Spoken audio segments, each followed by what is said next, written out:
Tere tulemast Argipäeva pooltundi.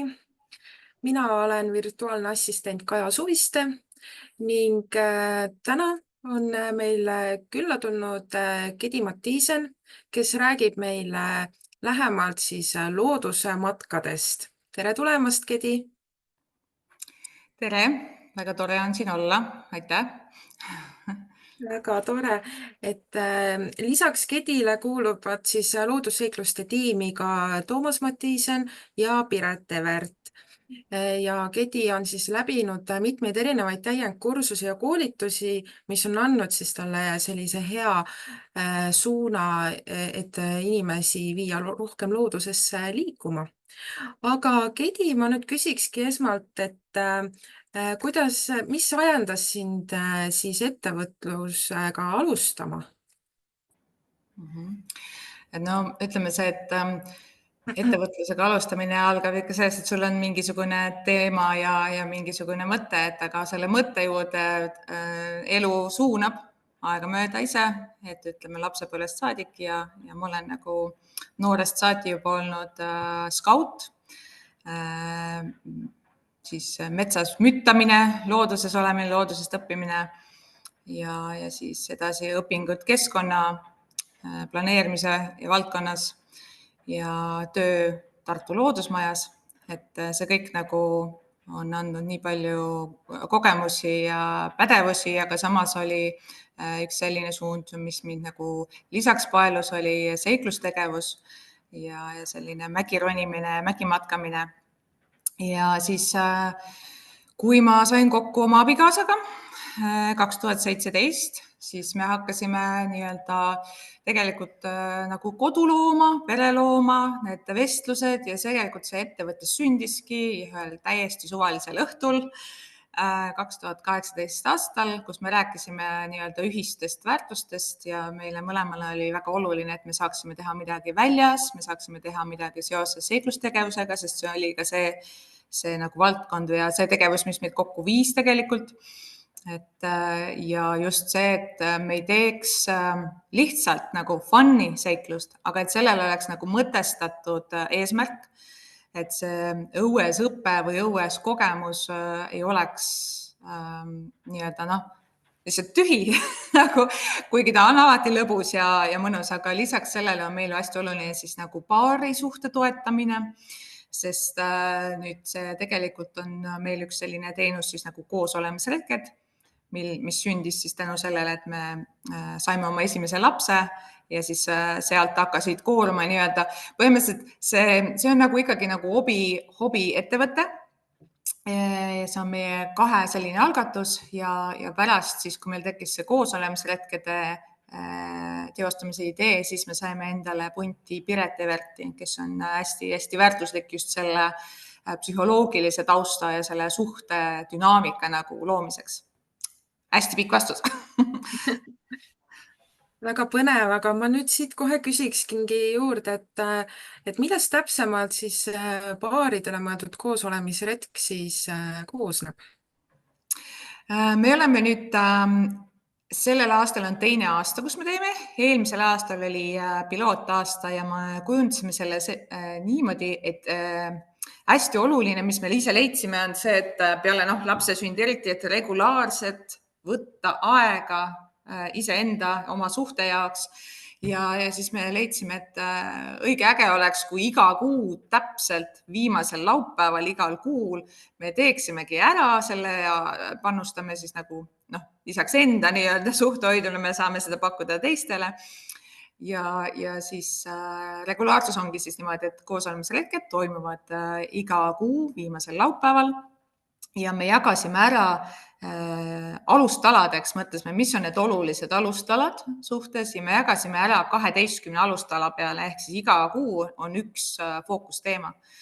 Ja iga kuu üks fookusteema, täiesti erinev siis selline loodusrada. Nende jaoks on tegelikult meil veel üks koostööpartner, keda siiamaani pole maininud, on Madis Oras, kes on väga kaua olnud orienteerimisklubi Ilves siis aktiivliige, et ta on juba selline pensioniealine, aga ta on fantastiline, ta on meie rajameister, ta teeb meie orienteerimiskaardid. ja siis ongi niimoodi, et noh, näiteks järgmine retk on nüüd selle kuu viimasel laupäeval ja seal on siis meil fookuseks individuaalsus ja sellised nagu koos tegemise lisa. Et meil on see baariretkede seeria tõesti on nagu nii palju on neid tegelikult neid alustalasid, et mõnes nagu kuus on nii-öelda kaks, et noh, näiteks ongi nüüd augustis on individuaalsus ja kaasamine, et see on nagu tegelikult kaks poolt, aga need kõik on omavahel nagu hästi seotud tegelikult. Ja siis selle raja peale, kui see paar tuleb, neid ootab ees siis orienteerumiskaart, mille järgi nad otsivad üles tegevuspunkte. Tegevuspunktid on siis, osad on mehitatud, ehk siis seal on mingi inimene neid vastu võtmas. Meil on olemas siis üks niisugune vabatahtlik fotograaf, kes jäädvustab neid. Siis meil on lisatasu eest pakume siis ka lastehoidu stardis ehk vanemad, kes tulevadki lastega alates 3. eluaastast, saab sinna jätta neid ja neil on oma tegevused, et ei pea nagu väga palju muretsema, et saavadki võtta selle aja ja minna. Ja selle raja peal nad üldiselt on 2–3, oleneb siis pikkusest, mõnikord isegi 3,5 tundi ja neil on umbes 10 tegevuspunkti. Iga tegevuspunkt on täiesti omanäoline, täiesti eelmisel aastal oli pilootaasta, me reaalselt genereerisime siis nagu 120 erinevat ülesannet ja nende seas siis on mõned sellised seikluslikud, näiteks me paneme madalseiklusradasid üles, kõrgseiklusradasid, paneme ronimisvöösid, teeme ise julgestamist, et meil on siis nagu pädevustega inimesed olemas, mina ja mu abikaasa tegelikult, et ongi see pädevus ka olemas. Ja siis on suviti on siis mingid veetegevused seal, aga on ka siis sellised terapeutilisi harjutusi, mis on väga siis paarisuhet nagu eriti nagu toetavaks ja läbirääkimiseks mõeldud, et on ka sellist, et vajab nagu süvenemist ja rääkimist. Et siiamaani me oleme ikkagi, ongi hea öelda, et alati nagu päris positiivset tagasisidet saanud ja retked ikka toimuvad ja jah, umbes selline, et mul jälle läks nagu vastus pikaks, aga sellel ongi nii palju aspekte. Just, et olles ise samuti abikaasa ja lapsevanem, et selline võimalus tegelikult on väga hea, et saab ka lapsed siis jätta sinna hoidu ja neil on siis oma tegevus. Et väga tihti on ka ju see probleem, et vanemad ei leia siis kas hoidjat või on siis see turvavõrgustik selline kitsas, et siis ei ole ka nagu leida rohkem neid põhjendusi, et miks ei saa minna, miks ei ole aega, aga vot on aega, et on võimalus siis lapsed niimoodi jätta mõnusalt, eks ole. Aga teil on veel hästi palju erinevaid teenuseid, et milline on siiamaani nendest retkedest siis olnud ka selline võib-olla kõige populaarsem? Et hetkel ongi, et kuna ta ikkagi on natukene meie nii-öelda hobi ettevõtmine, et meil mõlemal on oma igapäevatöö ja siis on nii-öelda puhkepäevatöö või puhkeajatöö, siis praegu on ikkagi need koosolemise retked, mis on tegelikult nüüd ka Euroopa kultuuripealinn Tartu 2024 lisaprogrammis, et mis panustab nii-öelda ka siis ellujäämiskunstide nii-öelda edasiandmisele, et see nii-öelda paari suhte hoidmine on ka nagu ellujäämiskunst. Et see on nagu populaarne, meil on alati, kui me teeme, on nii eesti kui inglise keeles, et meil on ka välismaa siis külalisi, võtame vastu päris palju. Ja teine hästi populaarne, mis me teeme traditsiooniliselt, on jõuluseiklus peredele, et see on nüüd niimoodi, pered tulevad lastega ja see toimub meil iga aasta 26. detsembril. Ja seda me teeme üldiselt Tartu lähedal. Ja see nüüd viimane kord oli umbes 250 osalejat kokku ja seal on samamoodi tegevuspunktid, hästi vahvad, nagu lapsesõbralikud, päkapikud ja teemalised, samas ka nagu seikluslikku ja peresuhet toetavad siis ülesanded, kus nad peavad omavahel rääkima, midagi üksteise kohta avastama. Et see on nagu hästi niisugune populaarne olnud. ja muidugi tegelikult oleme teinud päris palju selliseid personaalmatkasid, mis ongi nagu meie, ütleme ka tugevus, ehk kui keegi tahab midagi põnevat teha oma kollektiivile, töögrupile, seltskonnale, et oleme teinud nüüd sünnipäevasid ja meeskonna selliseid päevasid päris palju ka ettevõtetele, no pigem väikeettevõtetele, et noh, kuni siin 80 osalejat on praegu olnud, et pigem nagu väikesele selle seltskonnale. Et aga jah, sellised meeskonnamängud, mis sisaldavad siis nagu köietööd või ronimist, et meil on siin igasugused varustust võimalik nagu kasutada ja vibulaskmised ja siis sellised just omavahelise nagu koostöö parandamiseks harjutused. Et jah, et need nagu 3, ütleme, et need on nagu põhilised, et sellised meeskonnamängud, sünnipäevad, koosolemishetked ja pereseiklus, et see traditsiooniline üks pereseiklus, et me oleme mõelnud ka, et kui me tahame nagu rohkem oma aega panustada sellesse, et siis me teeme nagu edaspidi ilmselt ka rohkem pereseiklusid vähemalt kord kvartalis. Hetkel ma siin igaks juhuks ei luba, välja pole kuulutanud veel, aga et sellised mõtted ikka on ja et tahetakse rohkem, kui jõuame pakkuda veel. Ja seal jõulupühade keskel on ka nii hea mõte, sest et väga tihti ju kipubki olema niimoodi, et jõulude ajal oldakse hästi palju nii-öelda toas, hästi palju on seda jõulusöömist, et siis ongi just hea võimalus natukene ka minna välja värsket õhku hingama, teha midagi lõbusat ja toredat ja samas ka harivat, eks ole. Just, et seda ongi, me oleme niimoodi iseendale paika seadnud, kuna meil endal pere sees on selline traditsioon, et me lähemegi jõulu siis vähemalt 3. või 2., et me ise oleme selline matkatraditsioonidega perekond ja siis see algaski sellest tegelikult, kus me mõtlesime, et aga laiendame oma traditsiooni ja vaatame, et äkki me saame kellelegi veel seda pakkuda nagu uudseks traditsiooniks ja väga paljud on meil tagasisidet andnud, et tänu teile meil on tekkinud uus selline asi, mis me teeme perega, et ongi hakatud matkamas käima ja looduses rohkem uurima. Et see on nagu tore olnud, jah. Väga vahva. Aga millised on olnud seni teil ettevõttes kõige suuremad väljakutsed just siis loodusmatkade osas? Väljakutsed, ma arvan, et ongi just selles, et me oleme pisikesed, et ongi selle nagu mahu kasvatamise, oma aja planeerimise, sest panime korraks vahepeal pausile ka, kui meil esimene laps sündis, et kuna ta on hästi meie nägu ja teemegi tegevusi, mis on nagu meile hästi olulised ka nagu et hingega asja juures olla, siis sul oleks vaja nagu aega, et just selle nagu aja planeerimine selleks, et pakkuda nagu neid võimalusi teistele, et see on olnudki nagu selline raske osa, et kuna muud tööd on ka võrdväärselt väga nagu olulised ja pere endale nagu ikkagi seda oma pereaega ka jääks, siis kuidagi sellise tasakaalu otsimine mõnelt siin aastad tagasi oli nagu sihuke keerulisem periood, kui laps oli väiksem, et nüüd tekib seda aina enam ja siis seda ongi näha ka, et kuidas me oleme planeerinud vaikselt laiendada ja pakume rohkem tegevusi ja vastame rohkematele kliendi soovidele, et mõnikord me oleme ikkagi pidanud nagu soovitama teisi, sest ise ei jõua ei jõua ära teha. Et see on nagu see küsimus, et kas kasvatada ja mis määral ja kuidas siis nagu nii-öelda anda edasi neid väärtusid nagu uute tegijatega koos ja seda meeskonna nagu siis loomine on see nagu märksõna võib-olla, millega me tegeleme, mis on nagu selline jätkuv väljakutse ja tegelikult mina ise olen üldiselt väga kehva nagu turundaja.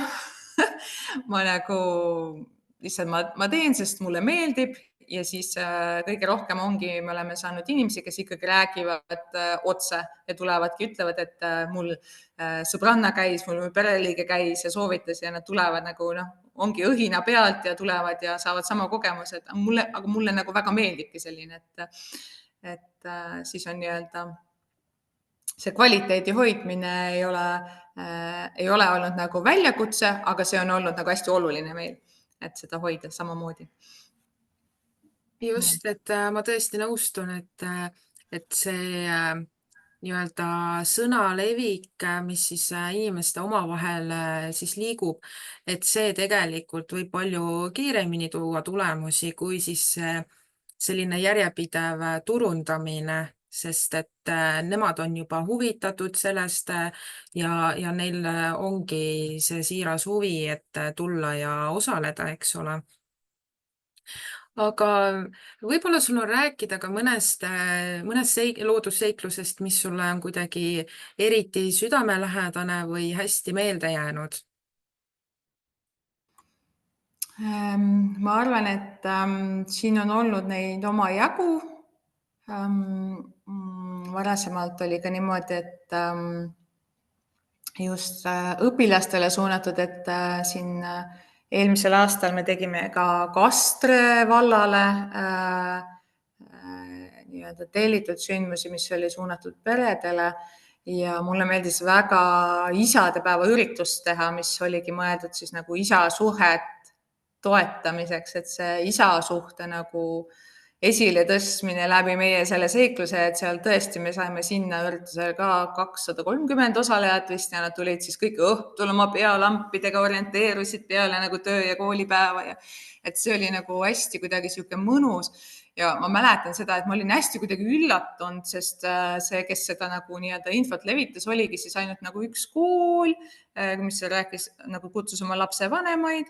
Et see oli Mellistes tegelikult, see oli nagu väga-väga kihvt, et hästi see Melliste rahva nagu see kuidagi energia ja see, et ootamatult kuidagi nii palju huvi oli, et see oli kuidagi hästi kihvt ja tagasiside oli jälle sihuke hästi soe ja positiivne, et see mul praegu on kuidagi hästi värskelt nagu selline just see isadepoolne näha, kuidas need isad tegelevad oma lastega ja siis nalja pärast ütled, et me võtsime ema ka kaasa, mis me teda sinna koju üldse jätame. et jah. Väga tore jah, et väga tihti ju kipubki olema seda, et isad on paraku just selles rollis, kes on väga palju kodust eemal, kas nad siis käivadki lihtsalt rohkem on tööl või nad käivad võib-olla isegi kuskil kaugel. Et selline nii-öelda isadepäeva üritus, et saada seda suhet veelgi lähedasemaks, on tegelikult väga-väga tore.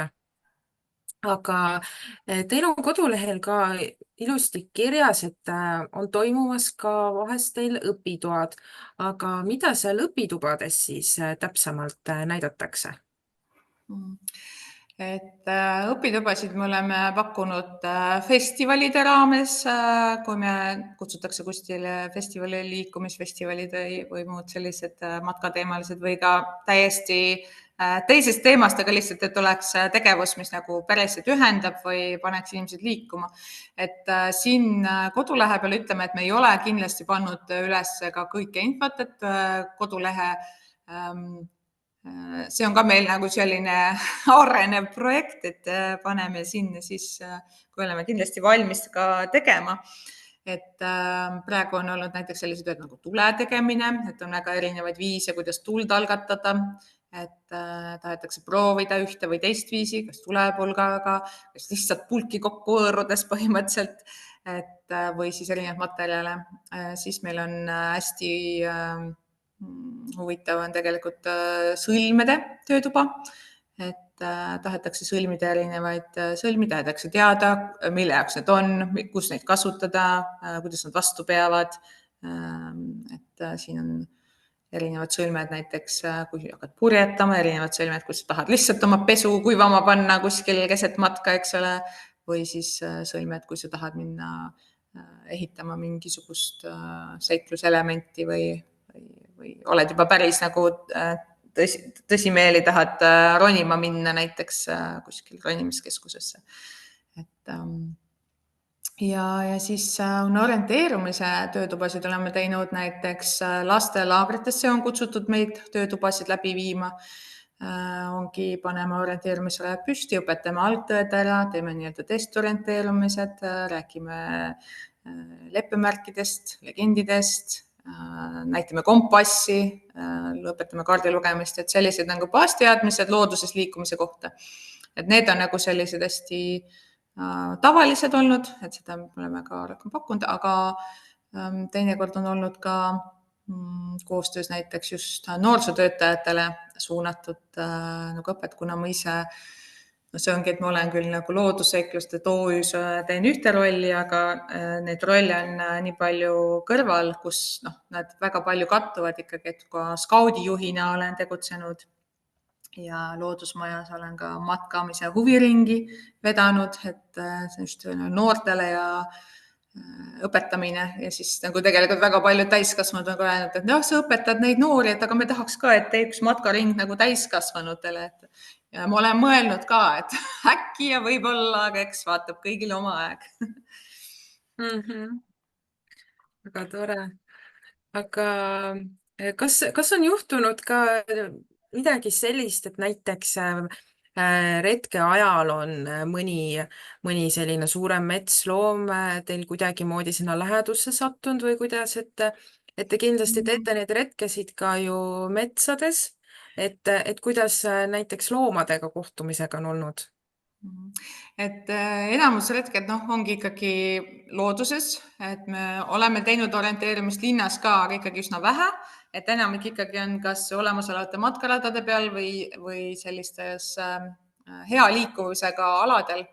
Aga metsloomasid on nähtud, pigem siis nagu ikkagi kitsasid, rebaseid, väikeulukeid, et mingisuguseid metssigasid, karusid, põtru ei ole hetkel veel meie retkede ajal, et me oleme ilmselt võib-olla ikkagi piisavalt nälmakad, et ei ole nagu kohanud. Jah, aga näiteks üks niisugune oluline aspekt, mida me ka osad välismaalased ongi tulnud teatud ürituste raames, on külastanud Eestit ja tulevad meie retkele. Nad ongi võib-olla Eestis ainult nädal aega, siis me õpetame neile ka näiteks Eesti kõige ohtlikumat looma tutvustame, kes meie meelest on ikkagi puuk.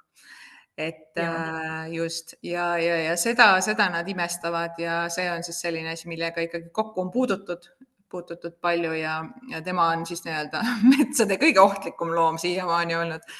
Et jah, nii palju loomadega kokku puutud. Jah, tõesti, puuk on ju ise nii pisikene, et vaevu märgata, aga et kui palju kahju ta tegelikult võib teha, eks ole, et milliseid haigusi võib olla. Aga kuidas te oma ettevõttes näete siis lähima aasta jooksul arengut, et kuhu oleks soov selle aastaga näiteks jõuda?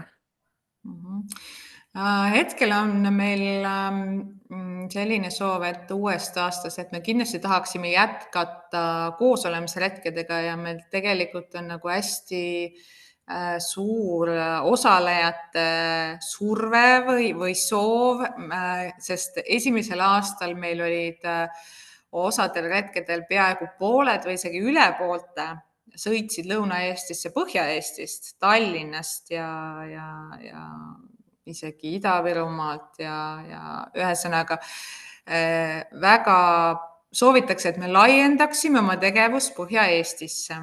See eeldab siis meeskonna loomist sinna ja uute radade siis läbikäimist ja testimist aga see on nagu järgneva selline aasta nagu soov või plaan, et alustada nende samade retkedega siis ka Põhja-Eestis. Me siin paar korda oleme üritanud alustada, aga see on nagu selline koht, kus peab turunduse nagu läbi mõtlema, et kui siin me oleme ettevõtjatele grupis, siis võite mulle abi pakkuda siin pärast kommentaaridesse või kirjutada, kes oskaks meid aidata selles, et me jõuaksime nende inimesteni, kellel on seda teenust vaja Põhja-Eestis. Et meil on see kogukond seal kes on need, kes on soovijad, neid on omajagu, aga et see nagu jätkupidevalt iga kuu saaks samamoodi teha, et siis peab ikkagi nagu seda läbi mõtlema rohkem, et see on nagu üks osa ja siis ongi just peresuhted toetavad, pereseiklused. Et natukene vaatame ka võib-olla neid toetusmeetmeid, et oleks asi võib-olla lihtsamini nii-öelda või need toetusmeetmed aitavad nagu asju selgeks enda jaoks juba eelnevalt mõelda ja nii-öelda ette ära planeerida ja siis oleks nagu mõistlik võib-olla leida siukseid toetusviise, et teha pereseiklused, mis on, ma tean, väga vajalikud, aga ongi, et seal on teatud nüansid, et siis sa pead olema valmis nagu tegema ja noh, see ongi see ajavalik on alati hästi-hästi oluline, et millal see nagu toimub ja kui palju seda ette siis reklaamida. Et noh, sellised nagu väljakutsed ja soovid praegu on ka selliseid rahvusvahelisi nagu meeskonnakoolitusi, et oma meeskonda kasvatada ja oma seda professionaalsust tõsta, et selliseid nii-öelda ettevõtmisi on plaanis, et liiga palju ei saa praegu rääkida, et natukene peame veel ise paika panema ja siis, kui oleme valmis, siis saame veel jagada, et aga jah, kindlasti niisugust seiklustegevust on rohkem oodata. Ja. Just, et veidikene peab jääma ka sellist põnevust ja ootusärevust, et mis täpsemalt võib veel tulla. Aga ma loodan, et keegi ehk nüüd ka kuulis, et kes ikkagi tunneb, et ta on turundamises väga hea, et siis Kedi ootab infot ja abi, kuidas siis selles valdkonnas paremini edasi tegutseda. Ning nagu ma aru sain, siis hetkel siis nii-öelda peamine piirkond tegutsemiseks ongi siis ikkagi Lõuna-Eesti, eks ole? Praegu on Lõuna-Eesti ja just eelkõige seetõttu, et me oleme ka Tartu kultuuripealinna programmis, mille eesmärk on siis liigutada nii-öelda turismivooge nagu Lõuna-Eestisse, et kui me hetkel hakkaksime sedasama pakkuma Põhja-Eestis, siis need vood liiguksid teistmoodi. Et praegu me toetame ka seda, et see Põhja-Eesti rahvas natuke nagu Lõuna-Eestit avastaks. Ja siis, kui see kultuuriaasta läbi on, siis me võime seda laiendada ka. Ja. Väga super. Aga nii põnev valdkond ikkagi, et ma siin täitsa ise ka mõtlen, et nüüd 31. augustil juba siin Hüpassaare raja peal, et see on meile ka siin päris lähedal, et peaks täiesti abikaasaga nõu pidama, et võib-olla prooviks isegi natukene vaheldust siia igapäevaellu. Ning olete oodatud. et kes siin nüüd ka kuulamas on, et siis mõelge, et 31. augustini ei ole enam väga kaua aega, et kui ei ole veel plaane tehtud, siis väga hea mõte selline natukene põnevam matk siis ette võtta. Jah, et siin nüüd homme on tegelikult see aeg, me saadame umbes nädal aega, täpselt nädal aega ette saadame stardiajad paaridele ja lihtsalt teadmiseks ka see, et paarid, kes tulevad koosolemisretkele, nad saadetakse rajale iga 10 minuti tagant, et neil jääks oma ruum, et seal on teatud asju, mida on mugav oma keskis arutada ja me tahame, et see regulaarsus jääks ja me oleme tegelikult pannud välja ka auhinna, mis on päris kopsakas, et need paarid, kes käivad vähemalt 3 retkel aastas, me loosime selle välja aastavahetusel. Nii et tavaliselt siis nüüd on ka siis oodata uuel aastal kohe midagi põnevat kellelegi, kes on käinud 3 aastat, et loosime välja siis 400 eurot suhtetoetus ja see on siis nii-öelda vabalt kasutamiseks, mitte asjade ostmiseks, aga teenuste ostmiseks, mis suhet toetavad. Et selline on ka siis auhind, et inimestel ikkagi tekiks see regulaarsus, et vähemalt 3 korda käid, siis üldiselt käiakse ka edasi, et meil on siin rekordpaarid on, kes on 10 ja 9 korda käinud ikka retkel ja osad neist tulevad ikkagi tagasi ka teisel aastal isegi samadesse teemadesse ja ütlevad, et väga kasulik on isegi sama teemaga mitu aastat, järgmisel aastal samamoodi tegeleda uues kohas. Natukene me kohendame iga aasta, õpime nagu osalejate tagasisidest, et alati on midagi uut ka, aga lihtsalt, et neid teemasid nagu kuna inimesed muutuvad, elu muutub, siis suhtes nagu nende asjade läbirääkimine on väga oluline olnud. Just, et selline nii pikalt järjest käimine ju näitabki tegelikult, kui palju kasu see on paaridele toonud ja et kui hea vaheldus see tegelikult on, et selline keskkonnavahetus ja samas siis ka rohkem siis süvitsi minna suhteteemadesse, eks ole. Ja see ongi, et inimesed, kes juba kuidagi natukene sellesse valdkonda või psühholoogia huvilised on, siis need nagu jõuavad nagu kiiremini selle teenuse juurde. Et me oleme nagu uurinud ka siis oma osalejad, et hästi palju on nagu kas kuidagi õpetajaid, pedagooge või psühholooge või erinevad terapeute, et tulevad ja ütlevad ja tahavad tagasi tulla oma paarilisega ja nagu ja suunavad isegi oma siis nii-öelda klientuuri meie retkedele, et öeldes, et noh, see ongi see nagu, et mitte minna siis nagu paarina oma suhet toetama näiteks noh, restorani, söömine on ka oluline, aga restoranis süüakse ja siis minnakse koju, aga et siis meil on kindlad teemad ja tegelikult räägitakse asju läbi ja jõutakse järeldusteni ja et siis on nagu positiivseid tulemusi, mis on nagu hästi hea. Väga tore, aga mul on nii hea meel, Kedi, et sa võtsid siin reedesel pärastlõunal selle pooltunni ja tulid rääkima meile nii inspireerivatest loodusmatkadest ja ma soovin, et edaspidi oleks siis ikkagi väga palju osalejaid ja et ettevõte aina kasvaks. Aitäh kutsumast siia ja väga tore oli Ja seda aitäh ka levitada. Ma kõigile. loodan, et jah, kui kellelgi on küsimusi, siis võite alati kirjutada. Meil on Facebooki konto ka olemas, et ka sinna meilikasti võib siis saata küsimusi või ettepanekuid. Just ja aitäh ka kõigile kuulajatele, vaatajatele nii siin laivis kui ka hiljem järelvaatamises ja soovime teile kaunist nädalavahetust. Jah, ja palju seiklusi. Just, aitäh, Aitäh, nägemist! nägemist!